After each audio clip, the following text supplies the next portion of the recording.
नमः शिवाय। प्रिय भजन करो। आज आश्विन माह शुक्ल पक्ष की चतुर्थी तिथि है। आज का दिन सौर मंडल की अधिष्ठात्री माता कुष्मांडा को समर्पित है। आज के दिन मन से माता कुष्मांडा की कथा का सिर्फ माता कुष्मांडा की कथा का श्रवण करने से रोग शोक नष्ट हो जाते हैं, सुख समृद्धि की प्राप्ति होती है, मन कर्म वचन में पवित्रता आती है। माता कुष्मांडा रोग नाश सुनी है, साथ ही ज्ञान की प्राप्ति होती है तथा बुद्धि कौशल का विकास होता है। नवरात्रि में सुनी जाने वाली माँ कुष्मांडा की बड़ी ही दुर्लभ तथा पौराणिक कथा, साथ ही हम दुर्गा सप्तशती पाठ का भी श्रवण करेंगे, जिससे कथा में अनिवार्य रूप से सुना जाता है। सप्तशती पाठ को सुने बिना कथा का पुण्य फल प्राप्त नहीं होता, तो आप कभी भक्तगण इन कथाओं को बड़ी श्रद्धा तथा प्रसन्नचित मन से सुनेगा। कौन सा देश में सुशील नामक एक निर्धन ब्राह्मण रहता था। प्रतिदिन मिलने वाली की इच्छा से वह अपने परिवार का भरण पोषण करता था। उसके कई बच्चे थे। प्रातः काल वह भिक्षा लेने घर से निकलता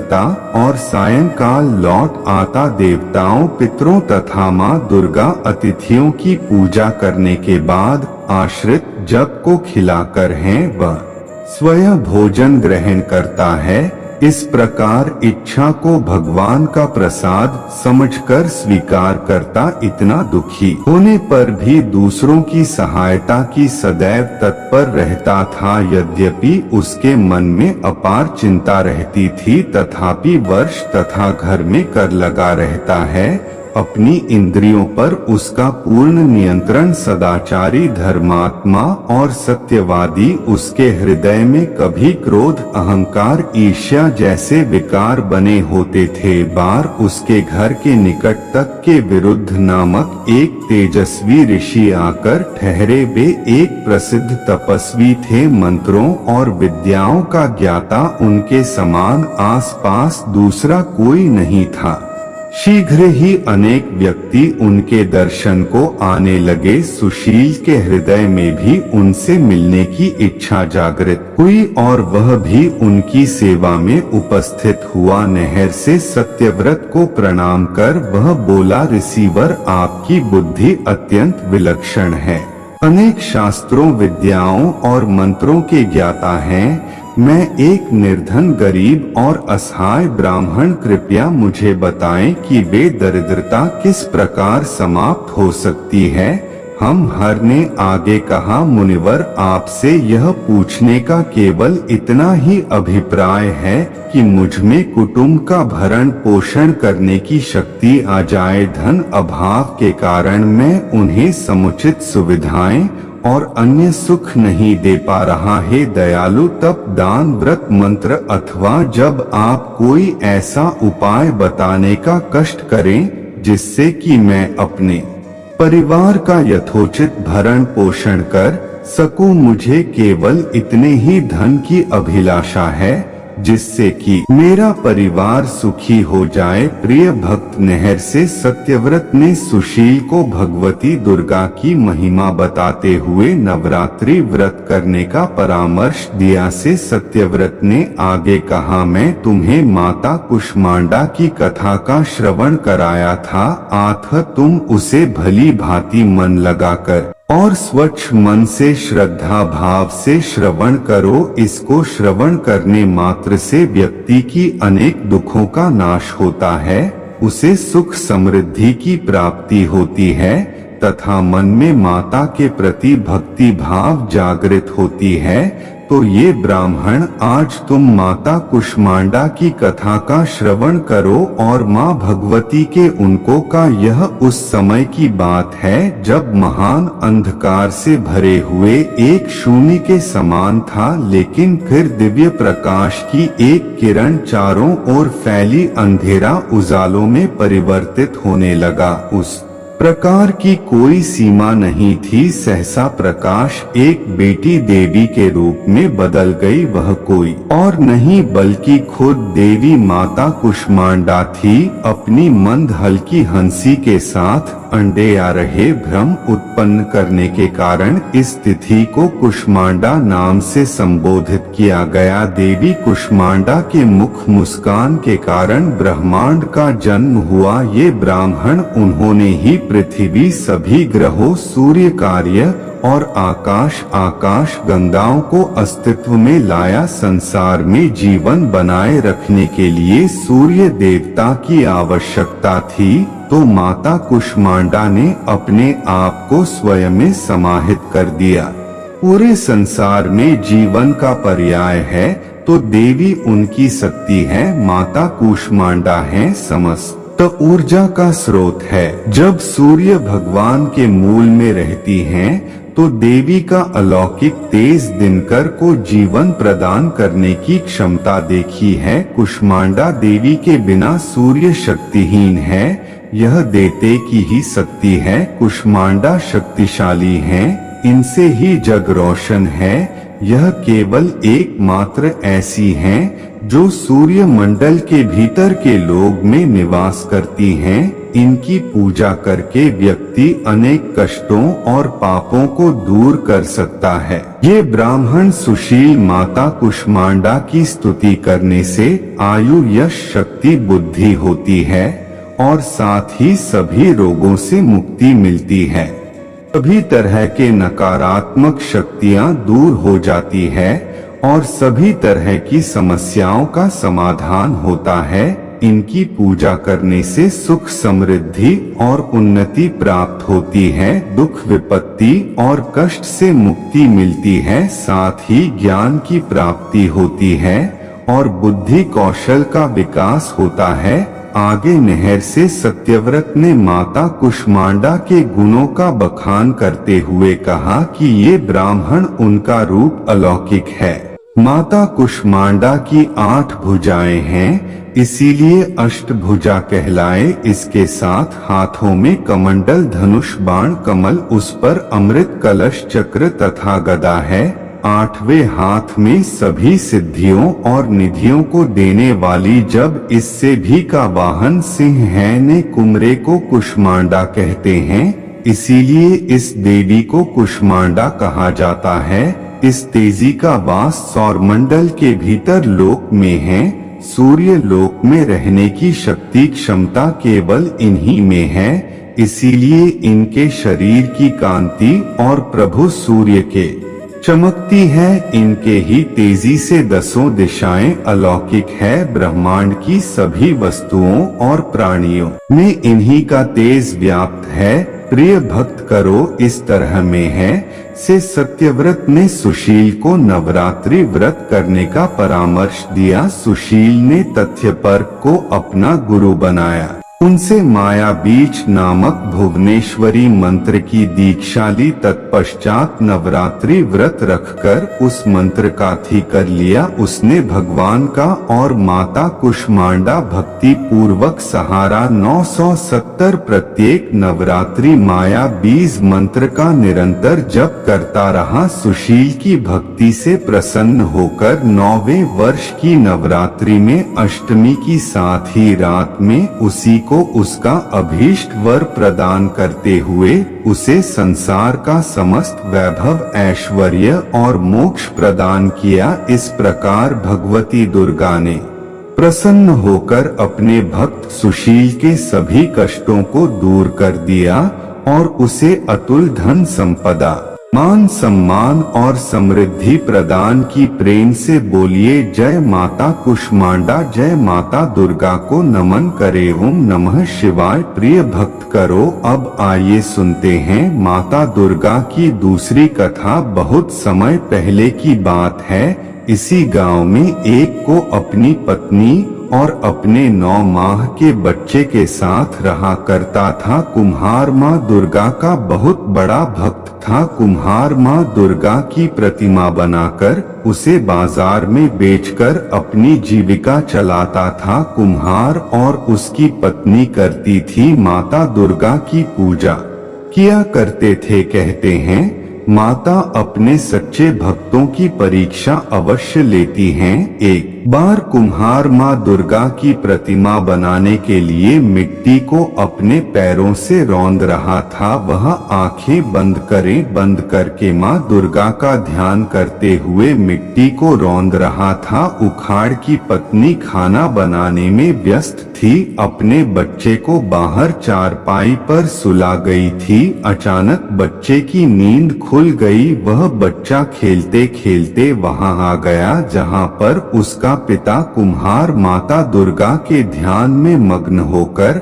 अपने पैरों से मिट्टी को रौंद रहा था। अचानक कुम्हार का पुत्र उसके पैरों के नीचे आ गया और कुम्हार ने अपने बच्चे को ही अपने पैरों से मिट्टी के साथ रौंद दिया। कुम्हार का पेड़ और मिट्टी खून से सन गया। अचानक जब बच्चे की माँ भोजन पकाकर बाहर आई तब उसका बच्चा चारपाई पर नहीं मिला। वह अपने पति के पास पहुंची जहां वह मिट्टी को रौंद रहा था। अचानक उसका ध्यान हर की पैड़ी पर गया। वह कुम्हार के हाथ को पकड़कर मिट्टी से बाहर खींच लेती है। तब जाके कुम्हार अपने होशो हवास में आता है। कुम्हार और उसकी पत्नी मिट्टी को हाथ में लेकर रोने लगे कि मैंने यह क्या कर दिया, अपने ही बच्चे को मार दिया। माँ दुर्गा की प्रतिमा के सामने जाकर रोने गिड़गिड़ाने लगे। कुम्हार बोला कि मैं तो आपके ही ध्यान में था। यदि हमारा बच्चा हमें नहीं मिला तो हम दोनों अपनी जान दे देगी। माँ दुर्गा दोनों की प्रार्थना सुनकर प्रकट हुई। उसी मिट्टी से एक कुम्हार के बच्चे के जैसा एक पुतला तैयार किया। माता रानी अपनी शक्ति से उस पुतले में प्राण डालती। कुम्हार और उसकी पत्नी अपने बच्चे को पाकर बहुत प्रसन्न हुई। रानी का जयकारा लगाने लगे। शेट्टी माँ अपने भक्तों की इच्छा अवश्य लेती हैं। एक बार प्रेम से बोली माँ भवानी है। ओम नमः शिवाय। जय माँ भवानी। तो आज मैं सुना रहे नवरात्रि में सुनी जाने वाली दुर्गा सप्तशती पाठ प्रथम अध्याय में वाली ब्रह्मा है द्वारा देवी की स्तुति और मधु कैटभ असुर की बड़ी ही दुर्लभ तथा पौराणिक कथा। अब लिए सुनते हैं प्रिय भक्त जनों दुर्गा सप्तशती प्रथम अध्याय। महर्षि मार्कंडेय कहते हैं सूर्य के पुत्र सावर्णी की उत्पत्ति की कथा का विस्तार में सुनो। सावर्णी महामाया की कृपा से जिस प्रकार मनवंतर के स्वामी हुए उनका भी हाल सुनो। पहले स्वारोचिष नामक राज्य था। वहाँ के सुरथ नाम के छत्रवंशी राजा थे। उन्होंने अपने पुत्रों के समान माना कि कोलाविधि राजा भी अपने शत्रु बन गए थे। दुष्टों को दंड देने वाले राजा सुरथ के साथ युद्ध हुआ। कोलाविध्वंसियों की संख्या कम होने लगी और राजा सुरथ युद्ध में हार गए। तब वह अबके नगर में आ गया और अबके ही देश के निकट चला गया और वह उसी देश के राजा के पास गया और अबके शत्रुओं ने वहां चढ़ाई की। अपने नगर की मैत्री के आकर्षण से राजा अपने मन में देखने लगे पूर्व काल में पुजारी ने जिस नगर का पालन पोषण किया था वह आज मेरे हाथ से निकल गया। एवं दुष्टात्मा मंत्री मेरे नगर की अब धर्म से रक्षा कर रहे होंगे या नहीं। मेरा प्रधान हाथी जो सदा मद की वर्षा करने वाला और शूरवीर था मेरे वैरियों के वश में न जाने क्या दुख भोग रहा होगा। मेरे आज्ञाकारी नौकर ने मेरी कृपा से धन और भोजन दिया से हमेशा सुखी रहते थे और मेरे पीछे पीछे रहते थे। वह अब कहता है कि वही दुष्ट राजा के मित्र हो जाते हैं तथा मेरे दुष्ट एवं दूरदर्शी नौकर द्वारा अन्यथा ही धन को व्यय करने से संचित किया जाता है, वह मेरा खजाना एक दिन जरूर खाली होगा। कार की बहुत सी बातें सोची राजा को असमंजस में रहना पड़ा। राजा को बलहीन देखकर उसके दुष्टों ने राजा की सेना और खजाने पर अपना अधिकार कर लिया। राजा सुरथ अपने राज्य के अधिकार क्षेत्र में घोड़े पर सवार होकर एक घने जंगल की ओर चले गए। उस वन में उन्होंने मेधा के आश्रम में मेधा को देखा। वहां मेधा के शिष्य और मुनियों से सुशोभित बैठे थे और वहां पर ही हिंसात्मक जीव परम शांति भाव से रहते थे। राजा सुरथ ने महर्षि मेधा को प्रणाम किया और महर्षि ने भी उनका संरक्षण किया। राजा सुरथ महाराज के आश्रम में कुछ तक निवास रहे। दिन राजा सुरथ ने महर्षि मेधा के आश्रम के निकट एक वैश्य को देखा। राजा ने पूछा, भाई तुम कौन हो, यहाँ आने का क्या कारण है और आपको मुझे शोकग्रस्त अनामने दिखाई देता है कि यह क्या कारण है। राजा के यह नम्र वचन वैश्य ने महाराज सुरथ को प्रणाम करके कहा। वैश्य बोले, राजन मेरा नाम समाधि है, मैं धनियों के कुल में एक वैश्य हूँ। मेरे दुष्ट स्त्री पुत्रादिकों ने लोभ से मेरा सब धन छीन लिया और मुझे घर से निकाल दिया। मैं इसी तरह से दुखी होकर इस जंगल में चला आया हूँ और यहाँ रहता हूँ। मुझे इस बात का भी पता नहीं है कि अब घर में इस समय सब कुशल हैं या नहीं। यहाँ मैं अपने परिवार का आचरण संबंधी कोई समाचार भी नहीं पा सकता हूँ कि वह घर में इस समय कुशल असुरक्षित हैं या नहीं। मुझे अपने पुत्रों के संबंध में यह भी नहीं पता कि वह सदाचारी हैं या दुराचार में फंसे हुए हैं। राजा बोले, जिस धन के लोभी स्त्री पुत्रों ने पत्थर घर से निकलवा दिया, फिर भी प्रभु ने उसे क्यों प्यार किया। वैश्य ने कहा, मेरे विषय में आपका ऐसा कहना ठीक है। मेरे मन में इतनी कठोरता नहीं है। हालांकि उन्होंने धन के लोभ में पड़कर पितृस्नेह को त्याग कर मुझे घर से निकाल दिया है, फिर भी मेरे मन में उनके लिए पहचान नहीं है। हे महामते, मेरा मन फिर भी है कि वे क्यों भटक रहे हैं, इस बात का मुझे पता नहीं है। मेरा विचार है कि वे दुखी हैं। मैं उनकी लंबी लंबी सांसें ले रहा हूँ। उन लोगों में प्रेम का नाम नहीं है, फिर भी उनसे स्नेहियों के लिए मेरा हृदय कठोर नहीं होता। महर्षि मार्कंडेय जी ने कहा, हे ब्राह्मण, इसके बाद महाराज सुरथ और वह वैश्य महर्षि मेधा के निकट गए और उनके साथ यथायोग्य न्याय संभाषण करके दोनों ने बातचीत दीक्षा की। राजा बोले, हे भगवान, मैं आपसे एक बात पूछना चाहता हूँ, तो आप कृपा करके मुझे बताएं। मेरा मन पुराना नहीं है, इसलिए मैं बहुत दुखी हूँ। धनादिक की चिंता अभी तक मुझे बनी हुई है और मेरी यह दोस्ती अज्ञानियों की तरह बढ़ती ही जा रही है। और यह समाधि नामक वैश्य भी अपने घर से अनाचार लेकर आया है। इसके स्वजन ने भी इसे त्याग दिया है। स्वजन से त्याग हुआ भी यह शुभकामना प्रेम संबंध है। इस तरह हम दोनों बहुत दुखी हैं। हे महाभाग, उन लोगों के अवगुणों को देखकर भी हम दोनों के मन में उनके लिए ममताजनित आकर्षण पैदा हो रहा है। हमें ज्ञान भी मिले क्यों, अज्ञानी शब्दावली की तरह हम दोनों में यह मूर्खता क्यों है। महर्षि मेधा ने कहा, विषम मार्ग का ज्ञान सब जंतुओं को है।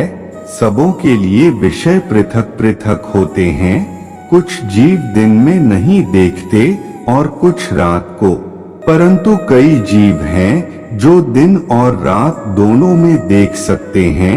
यह सत्य है कि ज्ञान प्रधान है केवल मनुष्य ही ज्ञानी नहीं होता, पक्षी आदि भी ज्ञान रखते हैं। जैसे यह पशु पक्षी ज्ञानी हैं, वैसे ही पशु पक्षी ज्ञानी हैं, और जो ज्ञान प्रयोग में है वैसे ही पशु पक्षी ज्ञानी हैं, और अन्य चीजें भी दोनों में एक जैसी पाई जाती हैं। ज्ञान होने पर भी इन पक्षियों की ओर देखें कि आपके भूख से पीड़ित बच्चों की चोंच में प्रेम से अन्न के दाने डाले गए हैं। हे राजन, ऐसा ही एक प्रेम उपदेश में संत के प्रति भी पाया जाता है। लोभ के कारण अपने उपकार का परिवर्तन पाने के लिए मनुष्य पुत्रों की इच्छा करते हैं और इस प्रकार मोह के घड़े में गिरा देते हैं। भगवान श्रीहरि की जो माया है उसी से यह संसार मोहित हो रहा है। आश्चर्य की कोई बात नहीं इसमें, क्योंकि वह भगवान विष्णु की योग निद्रा है। यह माया ही है, इसलिए संसार मोह में उलझा हुआ है। इन्हीं महामाया भगवती देवी ज्ञानियों के चित्त को बलपूर्वक खींचकर मोह में डाल दिया जाता है और उसी से संपूर्ण जगत की उत्पत्ति होती है। यही भगवती देवी मनुष्य को मुक्ति प्रदान करती है। यही दुनिया के बंधन का कारण है, तथापि संपूर्ण ईश्वर की भी स्वामिनी है। महाराज सुरथ ने पूछा, भगवान वह देवी कौन सी है जिसमें आप महामाया भी कहते हैं? हे ब्राह्मण, वह कैसे पैदा हुई और उसका कार्य क्या है? उनका किरदार कौन कौन से हैं? प्रभो, जैसा उसका प्रभाव हो, जैसा स्वरूप हो, वह सब कृपया मुझसे कहें। मैं आपसे पूछना चाहता हूँ। महर्षि मेधा बोले, राजन, वह देवी तो नित्य स्वरूपा है, उसके द्वारा यह संसार बनाया गया है, तब भी इसकी उत्पत्ति अनेक प्रकार से होती है। वह सब तुम सुनो। वह देवताओं का कार्य सिद्ध करने के लिए प्रकट होता है, उसी समय वह उत्पन्न हुआ कहलाती है। संसार को जलमय करके जब भगवान विष्णु योग निद्रा का आश्रय लेकर शेषशय्या पर सो रहे थे, तब मधुकैटभ नाम के 2 असुर उनके सूर्योदय के मेल से प्रकट हुए और वह श्री ब्रह्मा जी को वध के लिए तैयार हो गए। श्री ब्रह्मा जी ने जब उन बच्चों को अपने पास देखा और यह भी देखा कि भगवान विष्णु योग निद्रा का आश्रय लेकर सो रहे हैं, तो वह उस समय श्री भगवान को जगाने के लिए उनके उत्सवों में निवास करने वाली योग निद्रा की स्तुति करने लगे। श्री ब्रह्मा जी ने कहा, हे देवी, तुम ही स्वाहा, तुम ही स्वधा और तुम ही वास्तुकार हो। स्वर भी भारतीय ही स्वरूप है, तुम ही जीवन वाली सुधा हो। नित्य अक्षर प्राण में आकार, उकार, मकर, इन 3 में मसाले के रूप में तुम ही स्थित हो। इनमें से एक अतिरिक्त जो बिंदपथ अर्धमात्रा है, जिसका विशेष रूप से उच्चारण नहीं किया जाता है, हे देवी, वह भी तुम ही हो। हे देवी, साक्षी, सावित्री और परमजननी तुम ही हो। तुम और इस जगत का पालन करने वाली हो। तुमने ही इस जगत की रचना की है। तुम ही कल्प के अंत में मासूम भाईचारा करने वाली हो। हे देवी, जगत की उत्पत्ति के समय तुम सृजन रूप में स्थित हो, पालन काल में स्थित रूप हो और कल्प के अंत में संहार रूप धारण कर लोप हो। तुम ही महाविद्या, महामाया, महामेधा, महारात्रि और मोहरात्रि हो। श्री ईश्वरी और बोध स्वरूपा बुद्धि भी तुम ही हो। लज्जा, पुष्टि, तुष्टि, शांति और क्षमा भी तुम ही हो। तुम खड्गधारिणी, शूलधारिणी, घोरूपा तथा गदा, चक्र, शंख और धनुर्धर को धारण करने वाली हो। बाण, भुशुंडी और परिग यह भीफे ही अस्त्र हैं। सौम्या और सौम्यतार हो ही तुम नहीं, बल्कि इतनी भी सौम्या और सुंदर वस्तुएं इस दुनिया में हैं। वे सबसे सुंदर सहन तुम हो, पर और सबसे ऊपर रहने वाली सुंदर तुम ही हो। हे सर्वरूपे देवी, जो भी सत असत पदार्थ हैं और उनमें जो शक्ति है, वह तुम ही हो। ऐसी स्थिति में भला कौन हो सकता है। इस संसार की सृष्टि, पालन और संहार करने वाले जो भगवान हैं, वे भी जब उन्हें निद्रा के वशीभूत कर देते हैं तो फिर पूजा स्तुति कौन कर सकते हैं। मुझे भगवान विष्णु और भगवान शंकर को भी शरीर धारण कराने वाली तुम ही हो। थोक स्तुति करने की शक्ति किसमें है। हे देवी, तुम तो अपने इन उदार कपड़ों के कारण ही प्रशंसनीय हो। मधु और कैटभ जो घोर असुर है, मोह में डाल दो और श्रीहरि भगवान विष्णु को भी जल्दी जगा दो और उनमें राक्षस मराड़ों की बुद्धि भी उत्पन्न कर दो। महर्षि मेधा बोले, हे राजन, जब श्री ब्रह्मा जी ने देवी से इस प्रकार की स्तुति करके भगवान को जगने तथा मधु और कैटभ को मारने के लिए कहा, तो वह भगवान श्री विष्णु के दर्शन मुख, नासिका, बाहु, हृदय और वक्षस्थल से निकलकर ब्रह्मा जी के सामने खड़े हो गए। उनका कहना था कि भगवान श्रीहरि ने जात उठाकर दो असुरों को देखा था जो बेहद बलवान और नाटकीय थे और क्रोध के लोग उत्सव लाल हो रहे थे और जो ब्रह्मा जी का वध करने के लिए तैयार थे। तब क्रुद्ध हो उन दो दुरात्मा असुरों के साथ भगवान श्रीहरि पूरे 5000 वर्ष तक चले। एक तो उसने अत्यधिक बलवान तथा अन्य महामाया ने भी उन्हें मोह में डाल रखा था। वह श्री भगवान से दर्शन करते हुए आए, हम विवाह समारोह से अत्यंत आकर्षक हैं, तुम हमसे कोई वर मांगो। उन्होंने कहा, अगर तुम्हें भगवान पर पसंद हो तो अब तुम मेरे हाथों से मर जाओ। बस इतना सा ही वर मैं अनजान मांगता हूँ। यहाँ अन्य संस्करण का क्या प्रस्ताव है। महर्षि मेधा बोले, इस तरह जब वह धोखे से आ गया और अपने चारों ओर जल ही जल देखा तो भगवान श्रीहरि के दर्शन करने लगे। जहाँ पर जल न हो, सूखी धरती हो, वही जगह हमारा वध करेगी। महर्षि मेधा कहते हैं, तथास्तु। साक्षात भगवान श्रीहरि ने उन दोनों को अपनी जांघ पर लिटाकर उन दोनों का सिर काट डाला। ऐसे ही देवी श्री ब्रह्मा जी की स्तुति प्रकट हुई थी। अब आप उनके प्रभाव का वर्णन करते हैं। उम्मीद करते हैं भक्तगण आपको यह कथा बेहद पसंद आई हो तो वीडियो को लाइक, शेयर और सब्सक्राइब जरूर कर दीजिएगा।